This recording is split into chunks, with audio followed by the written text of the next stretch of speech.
Air Algérie interdite en France, la proposition hilarante de Driancourt. Les relations déjà fragiles entre l'Algérie et la France ont connu une nouvelle secousse. Xavier Driancourt, ancien ambassadeur de France à Alger, a proposé d'interdire les vols d'Air Algérie en France. Cette idée, qui a fait sourire plus d'un, s'inscrit dans un contexte tendu entre les deux pays, mais soulève de nombreuses interrogations sur sa pertinence et sa faisabilité. La proposition de Driancourt a été formulée suite à un incident diplomatique impliquant l'expulsion de l'influenceur algérien Doualem de France. Ce dernier, accusé d'incitation à la haine, a été renvoyé en Algérie. Cependant, à son arrivée à Alger, les autorités locales ont immédiatement décidé de le réexpédier en France. Cet épisode, qualifié d'humiliation par le ministre français de l'Intérieur, Bruno Retailleau, a exacerbé les tensions entre Paris et Alger. Face à cette situation, Driancourt a suggéré une réponse qui se veut ferme, empêcher Air Algérie d'opérer sur le territoire français. Une idée qui semble plus spectaculaire qu'efficace. Pourquoi cette proposition fait sourire l'idée d'interdire les vols d'une compagnie aérienne nationale comme mesure de rétorsion soulève des doutes, pour plusieurs raisons.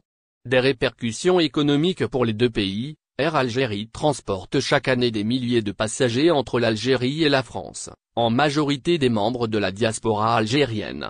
Une interdiction de ces vols causerait un préjudice économique non négligeable, tout en compliquant les déplacements des familles et des travailleurs.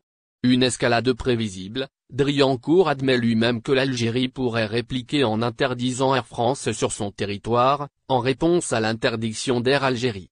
Il avance toutefois que cette riposte serait plus dommageable pour Alger que pour Paris. Ce raisonnement paraît discutable, étant donné les importantes connexions commerciales et humaines qui lient les deux pays. Un précédent dangereux, la diplomatie repose sur des échanges et des négociations, pas sur des sanctions unilatérales qui risquent d'aggraver les tensions. Une telle mesure pourrait même isoler davantage la France dans ses relations avec les pays du Maghreb. Des alternatives tout aussi discutables en plus de cette idée, Xavier Driancourt a proposé de limiter les déplacements des diplomates algériens en France. Selon lui, cette mesure serait une réponse à des restrictions similaires imposées aux diplomates français en Algérie. Si cette suggestion est moins spectaculaire que celle visant Air Algérie, elle montre une volonté de durcir les relations bilatérales, au lieu de chercher à apaiser la situation. Pour de nombreux observateurs, cette proposition semble déconnectée des réalités géopolitiques et économiques. En effet, les relations entre la France et l'Algérie, bien que conflictuelles, sont marquées par des liens historiques et culturels profonds. Proposer une interdiction des vols d'Air Algérie équivaut à ignorer ces liens et à prendre en otage des milliers de citoyens des deux pays. Au lieu de telles mesures radicales, la priorité devrait être donnée au dialogue. Les désaccords entre Paris et Alger, bien réels, nécessitent des solutions constructives, pas des gesticulations qui nuisent davantage aux relations bilatérales. Un coup d'éclat sans lendemain. En fin de compte, la proposition de Driancourt semble relever davantage de la provocation que d'une réelle stratégie diplomatique. Elle reflète une volonté de montrer les muscles, sans offrir de solution durable. Si l'objectif était de faire parler de lui, l'ancien ambassadeur a réussi. Mais pour ce qui est de contribuer à apaiser les tensions entre la France et l'Algérie, cette proposition risque de rester lettre morte. Avec des liens aussi forts entre les deux pays, il est peu probable que des mesures aussi radicales voient le jour. Et c'est peut-être une bonne chose, les relations diplomatiques se construisent sur la coopération, pas sur des mesures punitives. Crédit. Le gouvernement fait une agréable surprise aux Algériens. La loi de finances 2025 apporte une nouvelle lueur d'espoir aux Algériens, grâce à une mesure particulièrement inattendue. Le gouvernement a décidé d'élargir les opportunités de crédit, notamment pour des secteurs tels que l'enseignement, le tourisme domestique, et les soins médicaux, mais à une condition essentielle, ces services doivent être consommés sur le territoire national. Cette initiative a été saluée par les experts et professionnels concernés, qui y voient un moyen de dynamiser l'économie locale tout en améliorant le quotidien des citoyens. Selon les premières indications communiquées par le ministère des Finances, ces nouveaux crédits à la consommation visent à répondre à plusieurs objectifs.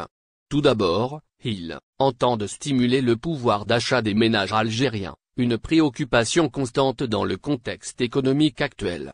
En rendant accessibles des services essentiels grâce à des facilités de financement, le gouvernement souhaite également encourager les citoyens à redécouvrir et profiter des richesses du pays.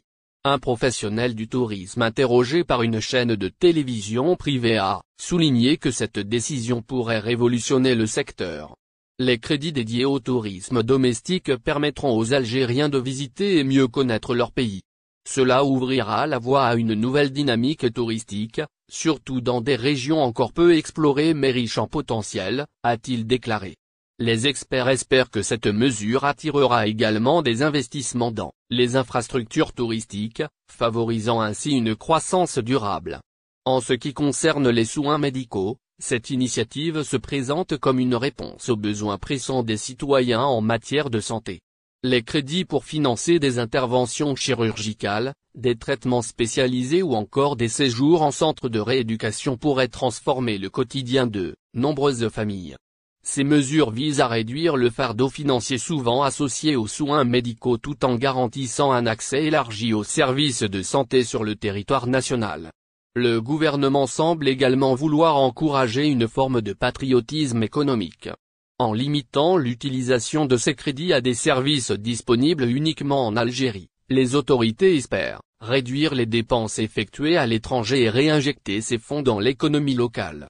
Cette stratégie pourrait également renforcer la qualité et la compétitivité des prestations offertes par les acteurs nationaux.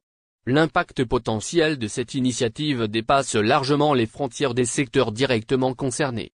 En stimulant la demande pour des services éducatifs, touristiques et médicaux, les crédits à la consommation devraient créer un effet d'entraînement sur d'autres industries.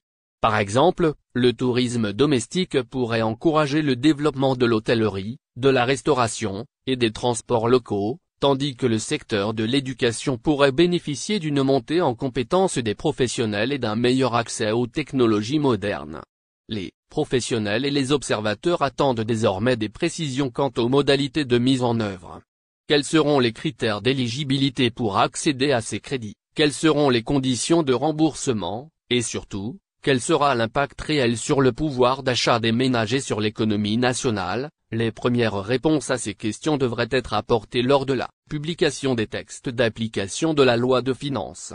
En attendant, l'annonce a déjà suscité un vif intérêt parmi les citoyens. Pour beaucoup, ces crédits représentent une opportunité de concrétiser des projets longtemps différés en raison de contraintes financières. Pour d'autres, ils sont le signe d'une volonté politique de répondre aux attentes et aux préoccupations des Algériens. Avec cette mesure audacieuse, le gouvernement espère marquer un tournant dans sa stratégie économique.